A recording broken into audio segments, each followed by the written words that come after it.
Salut les sportifs, alors bienvenue sur zonetadasport.com. Je me nomme Joey Racine, je suis enseignant en éducation physique, blogueur et j'ai un business en ligne qui vend des produits numériques pour aider tous les profs, éducateurs, tous les enseignants en éducation physique, services de garde et les animateurs dans les camps de jour. Donc je vais mettre en ligne plusieurs produits numériques pour vous aider et je vends aussi des vêtements, tout ça dans la boutique en ligne sur zonetadasport.com. Alors aujourd'hui, dans la zone je partage, j'ai envie de vous parler à 3 niveaux de l'entrée scolaire en tant que futur enseignant, futur éducateur, futur enseignant. Lorsque vous avez terminé votre université et lorsque vous êtes dans le fond sur les priorités d'emploi avant d'avoir votre permanence. Donc, je vais me mettre dans la peau lorsque j'étais à l'université.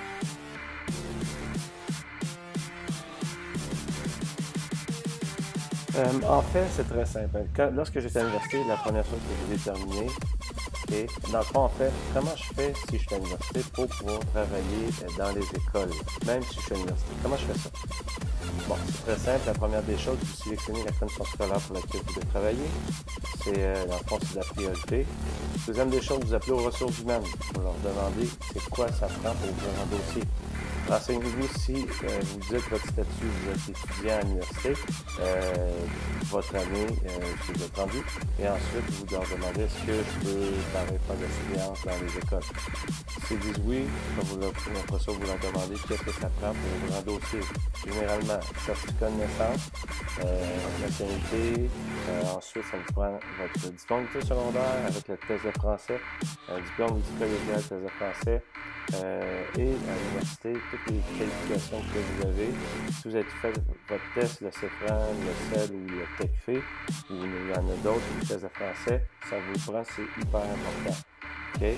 Donc, vous apportez tout ça aux ressources humaines qui puissent ouvrir un dossier. Mais là, vous êtes à l'université et le début de l'année arrive. Qu'est-ce qui arrive?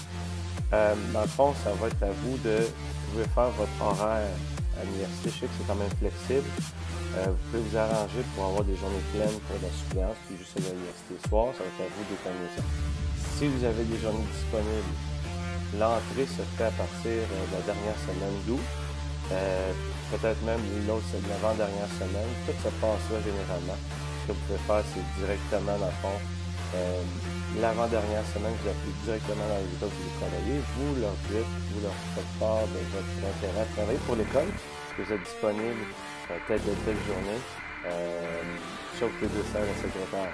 Moi, je ferais ce que j'ai fait ici, c'est que je me suis présenté dans les écoles, j'ai demandé à voir la direction, j'ai amené mon CV, après ça, j'ai reçu une petite carte avec mes journées, une petite carte d'affaires, dans le fond, avec mon nom, dans le fond, l'université que je choisis, mes disponibilités, dans mon champ d'expertise, soit l'enseignement ou spécialiste. C'est à vous de tout marquer ça sur votre petite carte, vous remettez ça à la direction. Pourquoi aller voir la direction? Parce que la direction a le visage au nord. Donc, c'est bien beau de dire je suis disponible, mais si c'est pas où vous êtes qui, ça ne sert à rien. Donc, présentez-vous dans les écoles que vous enseignez, que vous voulez faire de la suppléance, et vous présentez. Ça, c'est un plus. Okay? Donc, ça, c'est l'entrée pour ceux qui sont à l'université. Si vous n'avez pas eu de minutes, par exemple, des fois, il y a des restes. Après la séance d'affectation, dans le fond, les postes, quand ils ont tout été donnés, des fois, il y a des restants. Dans le fond, c'est ça, c'est dans la dernière semaine d'août, vous n'avez pas encore eu d'appel, si vous êtes à l'université, appelez directement, demandez à parler à la secrétaire ou à la direction, même vous présenter sur place, et vous leur demandez, suite à ça, est-ce qu'il y a des minutes, est-ce que vous avez du temps à offrir, etc. Ils disent non, ben au moins, vous avez fait une double institution que vous devez travailler pour cette école-là, puisque vous avez fait une première présentation en direction au début, et vous êtes représenté pour voir s'il y avait des minutes après la séance, dans le fond, après la séance de contrat qui a été offert quelques jours par avant. Ça, c'est dans la peau d'un universitaire.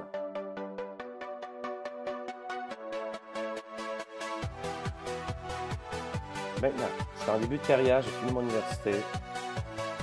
Et dans le fond, c'est ça, on est au mois d'avril. Mon nom, j'ai donné la commission scolaire. Boum, là, vous faites la suppléance à fond la caisse. Pourquoi?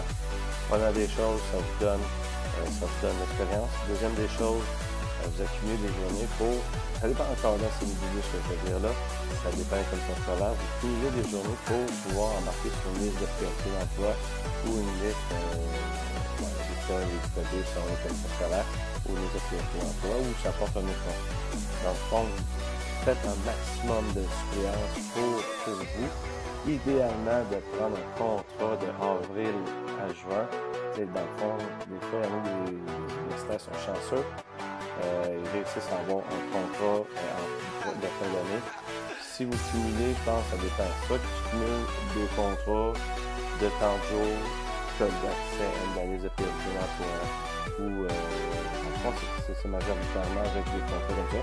Et l'autre chose, si vous n'avez pas de contrat en fin d'année, faites de la suppléance. Pourquoi? Ça vous donne de l'argent, une expérience, puis en plus, dans le fond, vous faites votre nom dans plusieurs écoles. Ça veut dire que si vous avez fait l'affaire, ils vont pouvoir vous rappeler. L'année d'après, ils vont pouvoir vous donner peut-être un contrat. Okay? Donc ça, c'est quand tu es en fin de bac. Dans le fond, tu peux terminer. Et arrive au mois de août, vous faites la même procédure que lorsque vous étiez à l'université.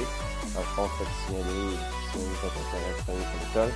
Si jamais quoi que ce soit, il semble que vous êtes disponible à 100%, vous avez plus de chances de vous faire rappeler. Si vous avez, dans le fond, il n'y a rien du tout, ne paniquez pas, il n'y a pas de problème, je vais vous donner un plan B, dans le fond, que je vais faire dans une prochaine vidéo. Ensuite, je me mets dans la peau d'une personne qui est sur une liste de priorité d'emploi, la liste B ou la liste A. Donc, dans le fond, lorsque tu es, moi, je vais parler de la liste A. Lorsque tu es sur la liste A et que tu ne sais pas c'est quand la date, quoi que ce soit, il vous envoie une lettre comme ça, ici, stipulant que vous êtes convié à une séance d'affectation à tel endroit, à telle heure, etc., etc. Ça, je vous le dis tout de suite, c'est un papier qui est très important. À la séance d'affectation, je vous dis, il y a beaucoup de retard et souvent, ça te laisse la patience. Okay? Ça, pour la liste, c'est lorsque vous allez à la séance d'affectation. À la séance d'affectation, elle vous donne un document dans lequel il y a tous les postes, les contrats qui sont disponibles. Le problème, c'est aussi la liste de priorité d'emploi.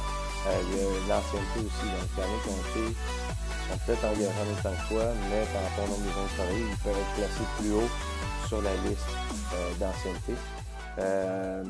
Donc, dans le fond, c'est ça. Votre travail rendu à la séance d'affectation, ce que vous devez faire, c'est vous sélectionner les écoles que vous voulez travailler. OK? Et idéalement, aller chercher des 100% pour vous aider. Avoir une tâche pleine, c'est toujours plus intéressant. Et ça vous permet d'avancer un peu plus vite aussi au point de vue ancienneté et expérience. Donc, vous étudiez ça, vous étudiez les écoles que vous voulez travailler. Et lorsque il arrive à votre tour, vous partez avec ça. Mais là, le problème avec ça, c'est souvent les meilleurs postes sont prévus en partant. Et rendu à toi, quand tu es à la fin de la liste A, par exemple, tu as comme des miettes. C'est ça qui est comme, c'est ça qui est plate un petit peu.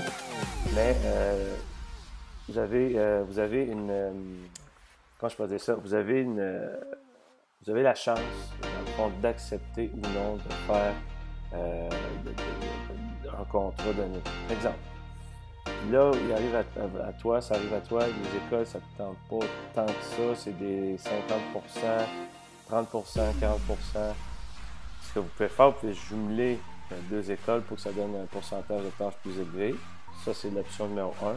L'option numéro 2, lorsque ça arrive à toi, puis que c'est juste des miettes, puis ça ne te tente pas de faire deux écoles, là, vous avez une feuille comme ça, marquez vos noms, prénoms, blablabla.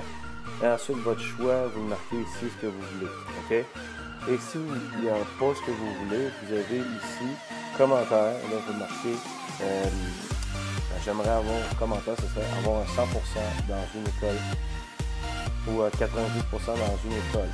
Ça, vous pouvez marquer ça. OK?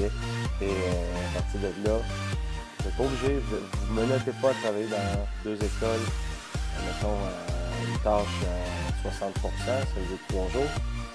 Fait que là, dans le fond, en marquant ça, ben, vous allez avoir la chance d'avoir un contrat à 100% dans une seule école.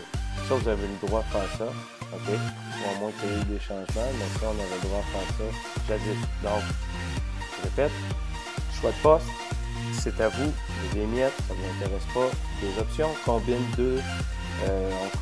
deux écoles, 3 écoles pour avoir un maximum de pourcentage, ou on marque dans le commentaire que vous voulez seulement une école à 100%, pas 90%. Ça va être à vous de tout marquer ça. Vous avez le droit de faire ça. OK? Donc, après ça, la séance est passée. Vous rentrez dans votre école et après ça, vous planifiez avec l'enseignant avec qui vous êtes. Vous rencontrez la direction, comment ça fonctionne au début d'année, etc., etc. Et ensuite, là arrive l'année où vous êtes quand même très haut sur la liste de priorités d'emploi. Vous avez la chance d'avoir un poste. C'est le plus beau moment. C'est le stress tombe. Ça arrive à vous. C'est la même procédure. Je vous envoie une lettre comme je l'ai montré ici auparavant.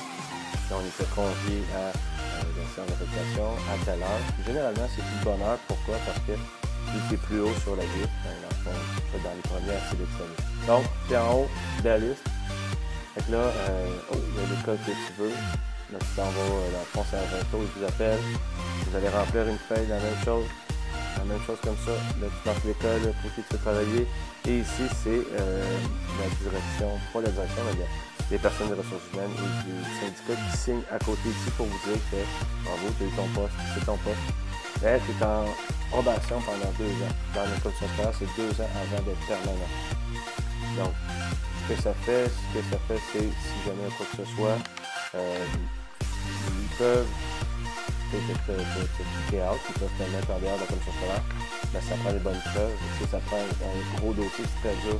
Fait que généralement, 2 ans pour passer ton petit permanent.